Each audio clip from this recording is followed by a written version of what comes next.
Assalamualaikum warahmatullahi wabarakatuh. Waalaikumsalam warahmatullahi wabarakatuh. Gimana kabarnya hari ini? Alhamdulillah luar biasa. Allahu Akbar. Masya Allah, semangat ya. Semangat Bu. Oh ya, sebelum mulai pembelajaran hari ini tentang langkah baiknya kita berdoa terlebih dahulu. Boleh ketua kelas? Silakan. Oke, sebelum kita mulai pembelajaran, alangkah baik kita berdoa. Baca doa dimulai. Doa selesai. Baik, terima kasih Amelia. Nah, teman-teman, karena kita hari ini mau belajar, ibu mau nanya juga, gimana semangat kalian hari ini? Semangat Bu. Semangat Bu. Semangat terima. Oke, kabar kalian alhamdulillah intinya baik ya. Oke, ibu absen dulu. Yang pertama, Amelia Nurhanifah, Hadir. Irfan Daniel. Ibu. Baik. Alhamdulillah hadir semua ya. Bu. Nah, kita kan hari ini mau belajar tentang suhu dan kalor. Bukan lebih tepatnya kalor dan zat. Nah, kita lihat sendiri di sini ada kalor dan zat. Jadi kemarin kan kita udah bahas juga tentang suhu. Ada yang tahu nggak suhu ini apa?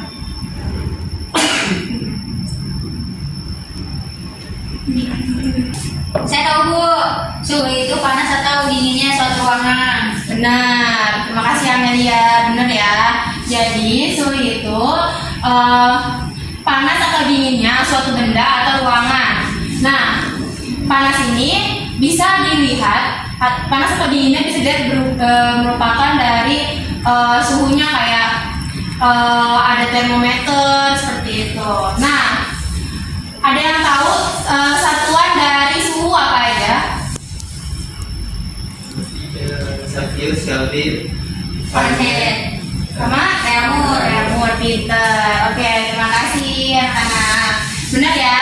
Jadi satuan dari suhu ada Celsius, Fahrenheit, Reaumur, sama Kelvin. Nah, kemudian tadi ibu kayaknya sudah sebut deh. Apa sih penerapan dari suhu itu, kayak misalnya alat ukur apa yang paling umum digunakan pada suhu? Termometer. Benar. Jadi termometer ini merupakan salah satu alat ukur dari suhu. Nah, jadi dari termometer kan lihat ya, ada yang merah-merah itu buat tunjukin suhunya. Nah, itu tuh merupakan ada zat cairnya di situ. Jadi zat itu ya. Jadi termometer merupakan salah satu alat ukur yang paling umum digunakan. Nah, alat ukur ini adalah untuk mengukur suhu. Nah, kemudian kita akan belajar tentang kalor dan zat.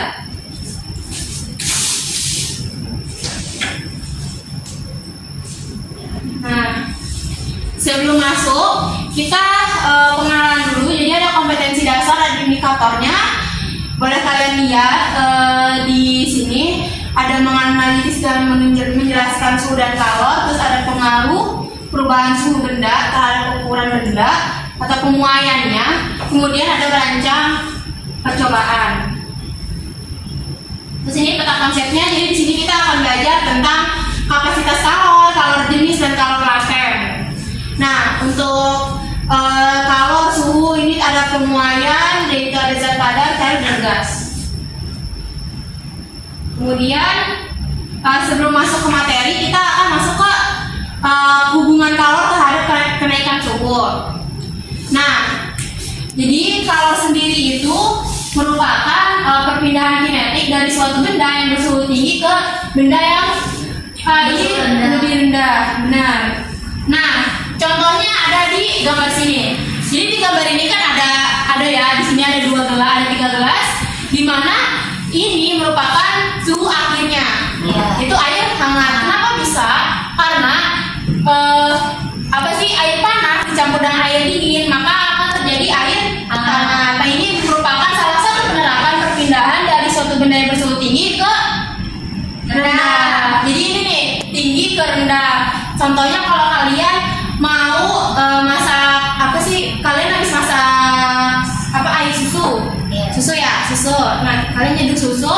Kalau misalnya kepanasan, pasti kalian tambah lagi kan dengan air biasa. Biasa. Nah, itu biarin nggak ke panasan, benar ya. Nah, jadi ketika mengalami pemanasan ini, partikel-partikel benda ini bergetar. Kemudian menumpuk partikel tetangga, maksudnya partikel yang suhu yang berbeda, yang bersuhu rendah. Nah, jadi kalori ini merupakan salah satu bentuk energi yang dapat berpindah dari benda yang bersuhu tinggi ke benda yang bersuhu rendah.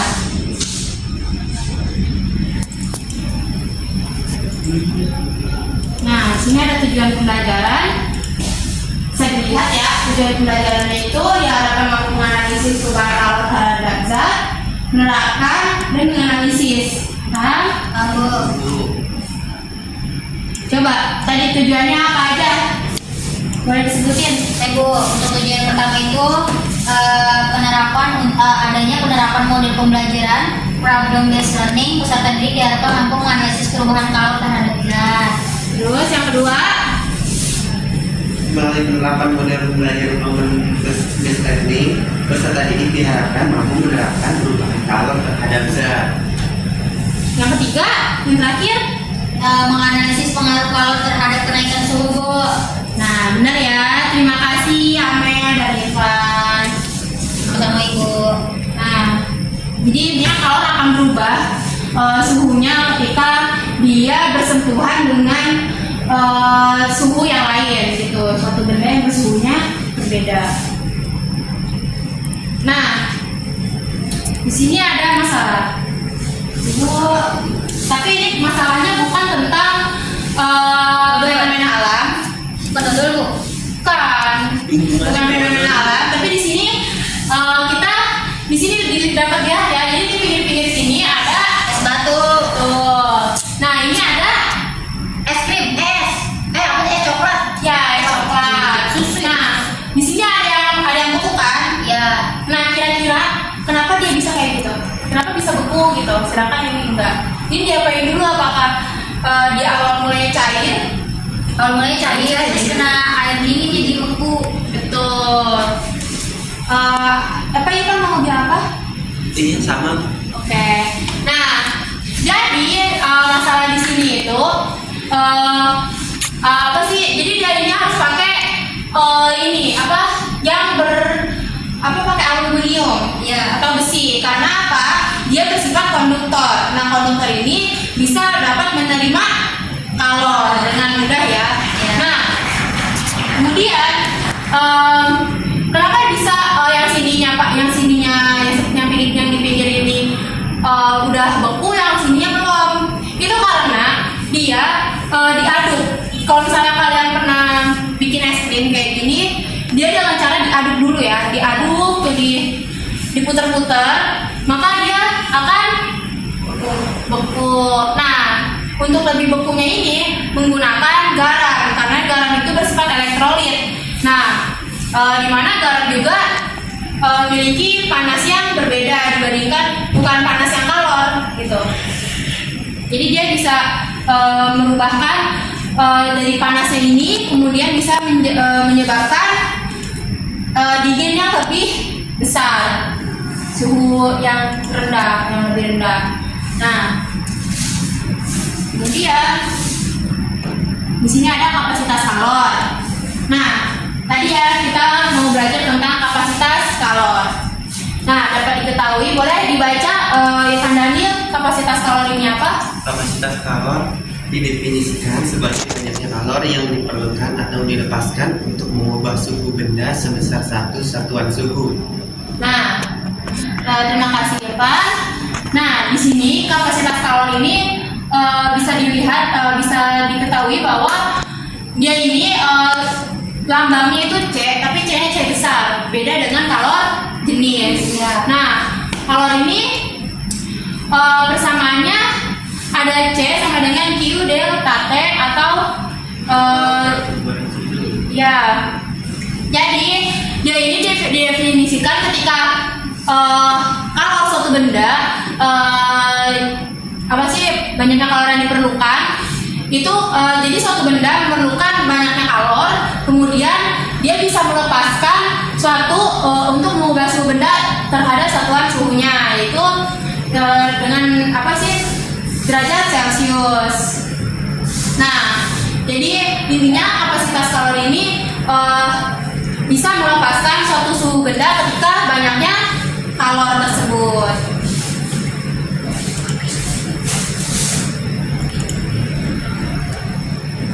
Ya, kalau misalnya kalian lihat lagi,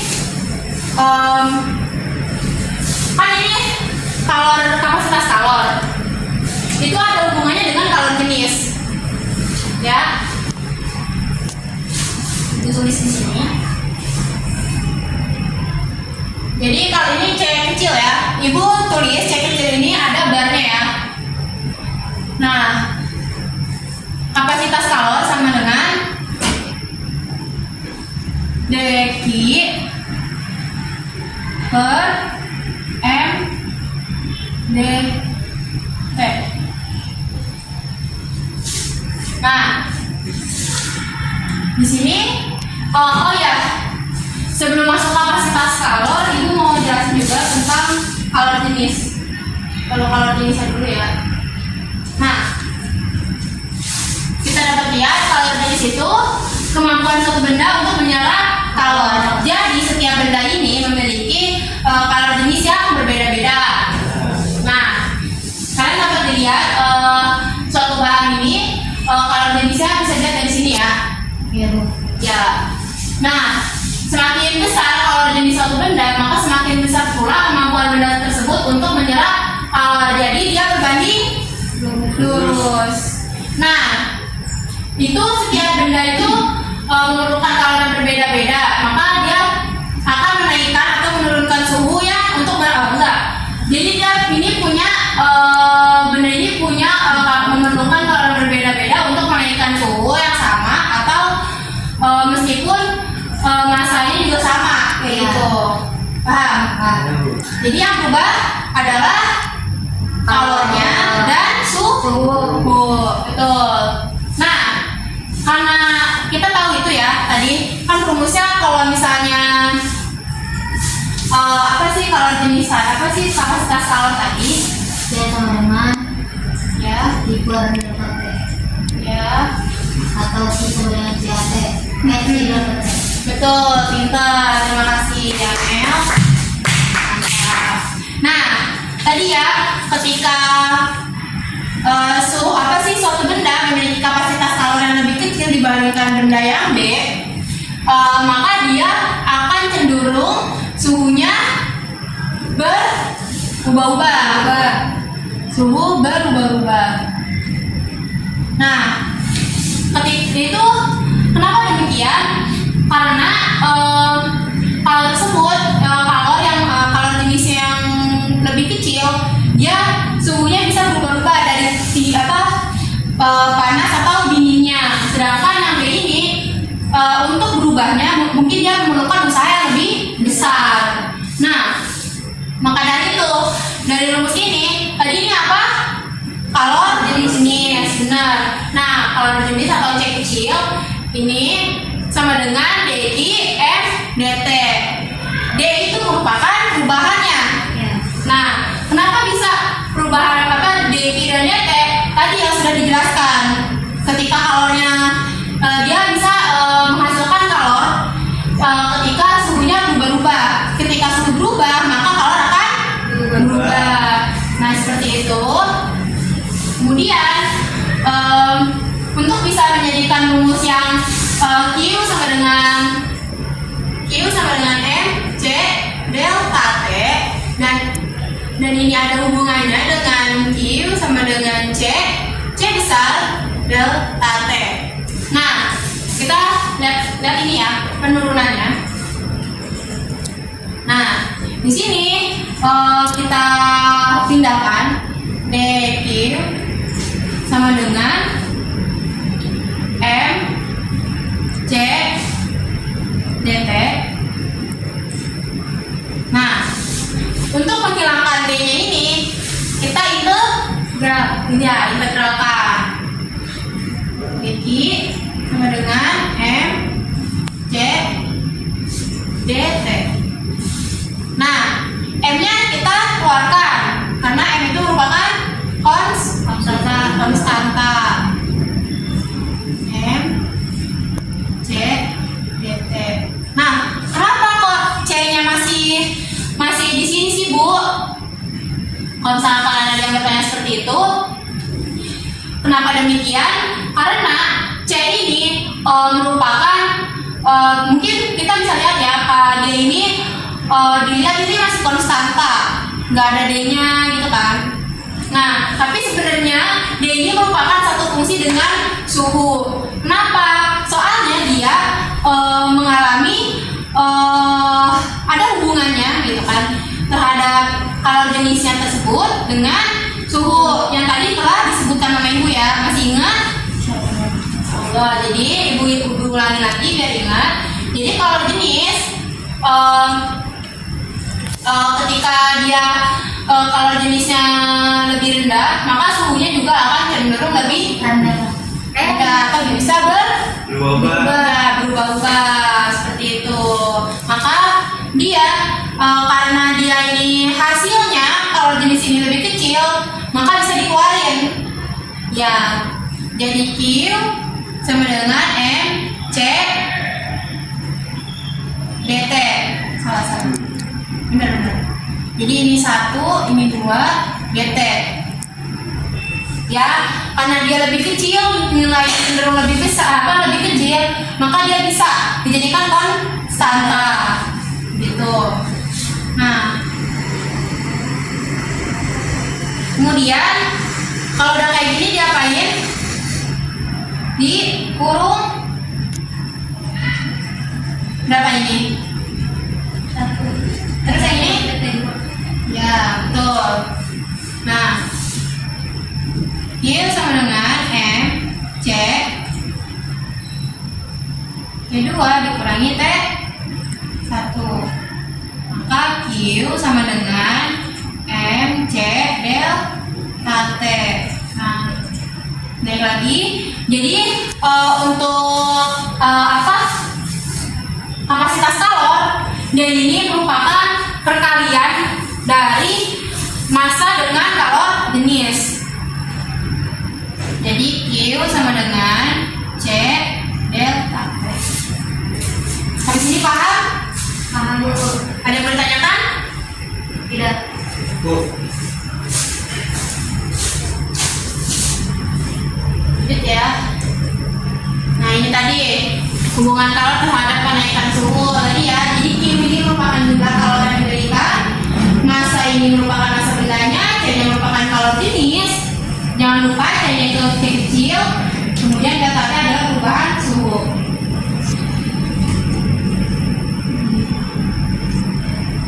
Nah, tadi kalor jenis, ini ada yang ditanyakan?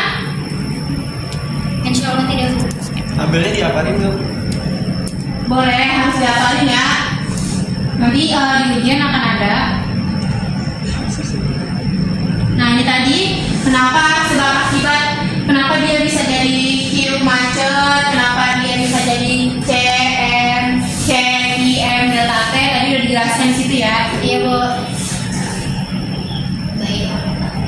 Oh ya, untuk suhu 1 kZ itu sebesar 1 derajat Celcius. Nah, selanjutnya adalah kalor laten. Jadi kalor laten itu banyaknya kalor yang dibutuhkan oleh suatu benda untuk merubah wujudnya. Jadi jadi ini udah mulai ke perubahan wujud ya. Nah, untuk perubahan wujud ini disebut juga dengan kalor laten. Ketika banyaknya kalor yang dibutuhkan untuk benda itu dapat berubah wujudnya. Jadi laten ini sebenarnya tersembunyi dan terpendam. Jadi pada dasarnya itu kalor laten itu terdapat di suatu benda akan muncul apabila terjadi perubahan fase. Jadi dia nggak kelihatan, tapi tiba-tiba fase ini berubah. Jadi dia bisa dilihat oleh mata kita terjadi kalor laten ketika fasenya berubah. Nah, simbol dari kalor laten ini adalah L dan satuannya adalah Joule Nah, bisa dilihat dari sini ada salah satu contohnya, yaitu es. Di sini ada gambar apa? Es batu yang mencair. Nah, betul, mencair ya. Nah, perubahan wujud gas itu misalnya air yang dipanaskan secara terus menerus, dia akan berubah menjadi uap. Nah, kalian pernah masak air kan? Nah, kalian pernah nggak sih kayak merasa pas ditutup tiba-tiba pancinya ada embun ya?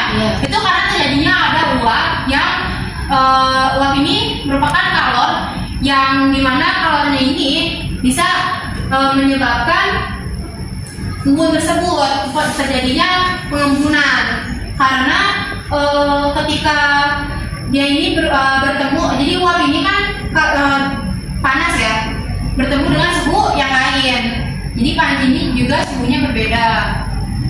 Jadi kalau misalkan es dibiarin di atas meja dia dapat mencair. Kenapa? Karena di ruang terbuka, sedangkan es ini suhunya lebih rendah dibandingkan suhu ruangan-ruangan. Benar. Terus habis itu kapur barus yang dibiarkan dapat habis dan tak bersisa. Nah, ini tuh gas ya, kapur barus yang biasa buat usir tikus gitu. Jadi dia lama-lama kecil karena ada udara di sana. Jadi itu gas ya. Nah, kejadian tersebut merupakan salah satu contoh pengaruh kalor terhadap wujud benda. Nah, wujud benda ini ada 3, yaitu cair, padat, dan gas. Saya lihat di sini ya. Nih, padat, cair, sama gas.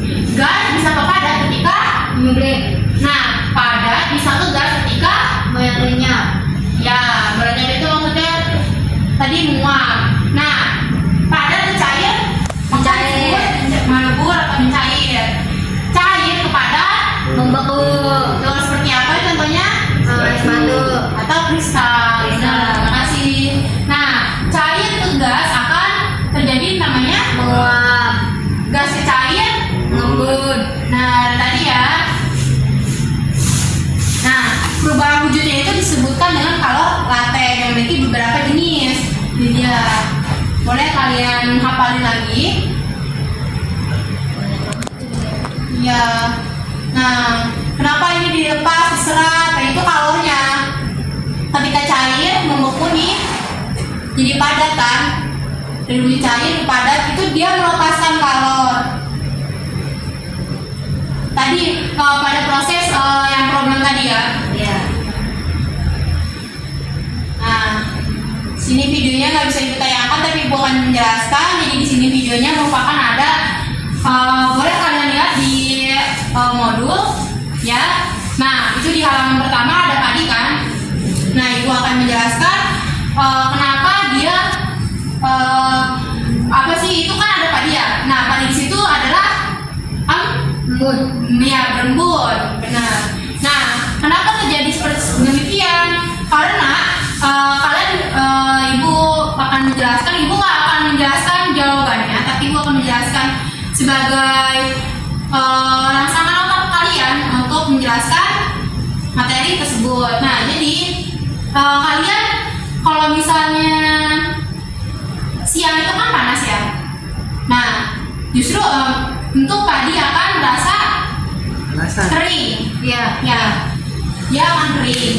Kemudian ketika pagi-pagi dia akan menjadi berembun. Kenapa demikian? Karena malamnya yaitu bersuhu dingin. Jadi ini ada proses perpindahan kalor, bukan perpindahan, tapi hubungan kalor dan suhu tadi terhadap perubahan zat. Nah, kenapa demikian? Ada perubahan kalornya. Perubahan kalornya ini ketika dari yang panas ke dingin. Nah, yaitu kayak tadi ya, tadi penguapan seperti itu. Jadi dia ini awalnya tuh air yang menyatu pada pagi hari. Dia tuh air yang menyatu, kemudian dia akan menempel ke padi tersebut. Nah, dia akan menjadi embun. Udah, ini contoh soal yang akan Ibu PR-kan ya. Ya, Bu. Kerjain sekarang, kerjakan modulnya. Oke.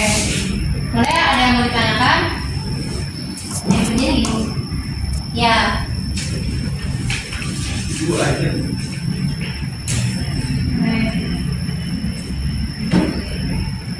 Ada yang bertanyakan tadi Pak? Tadi Pak nanya.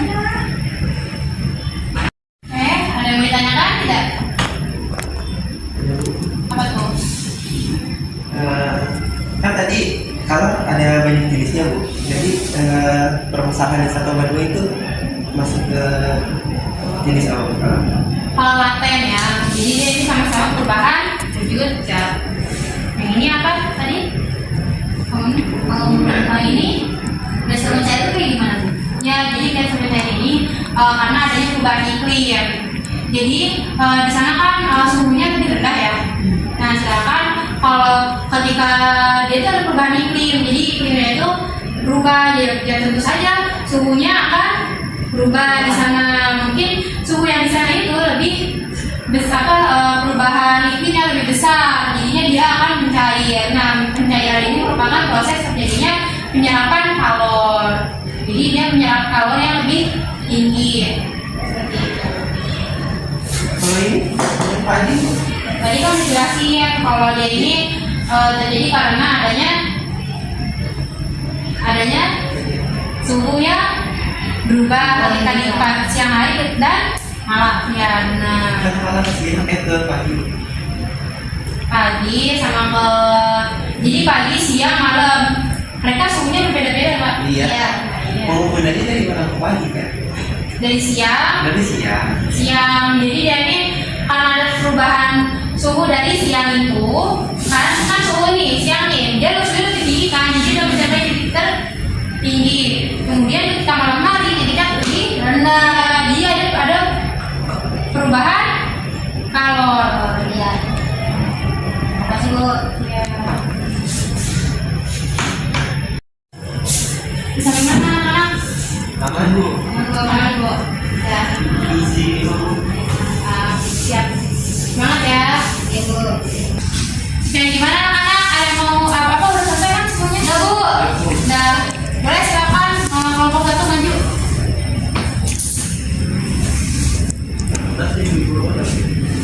Jadi kesimpulan dari kelompok 1, uap air di udara melewati permukaan jauh lebih dingin dari sebuah titik embun uap air. Maka terjadilah uap air ini yang terkondensasi menjadi sebuah titik-titik air atau embun. Proses ini bisa disebut dengan evaporasi yang melepaskan panas. Oke, baik, terima kasih kelompok 1. Boleh selanjutnya ada yang bertambahin nggak dari kelompok 2? Iya Bu, maju. Waktu aja ya Bu. Jangan. Ayo kita maju dong. Laki-laki. Tambahin Bu, kita jawab. Dua, ya pengen aja, maju dong. Maju, mau poin nggak? Ayo. Jadi dari kesimpulan kelompok 2 Bu, karena udara bumi punya kandungan uap air di dalamnya, pada proses pengembunan terjadi, gas akan melepaskan kalor atau energi panas sehingga wujudnya berubah menjadi cair. Nah, betul. Terima kasih. Mantap. Terima kasih ya anak-anak ya. Jadi dia ada perubahan suhu kalor karena dia perubahan kalor. Ya kalau udah berubah berarti suhunya berubah tadi ya. Terus habis itu dia semuanya kan cair lebih ke cair ya. Ya, cair. Nah, selanjutnya kesimpulan dari pembelajaran kali ini apa? Boleh sebutkan. Kesimpulan yang pertama itu kapasitas kalor adalah banyaknya kalor yang diperlukan atau dilepaskan untuk mengubah suhu benda sebesar satu satuan suhu. Betul. Yang kedua, Semakin besar kalor jenis suatu benda, semakin besar pula kemampuan benda tersebut untuk menyerap kalor. yang ketiga, Wujud benda atau zat ada 3 macam, yaitu cair, padat, dan gas. tuh. Tepuk tangan untuk semuanya. Terima kasih. Sama-sama Bu. Ya, terima kasih yang udah cerita. Jadi sekian untuk materi hari ini. Tepuk tangan untuk kita semua. Baik. Untuk mengakhiri pembelajaran hari ini, boleh dipimpin doa ketua kelas. Gimana nih ya? Sebelum pulang ke rumah masing-masing, apa ini kita baikkan doa kita agar kita berguna untuk masa depan. Sudah selesai. Oke, baik. Terima kasih, Mas. Oke, untuk materi selanjutnya yaitu perpindahan calon dipelajari lagi untuk materinya karena besok akan ada proyek besok. Iya, balik. Iya,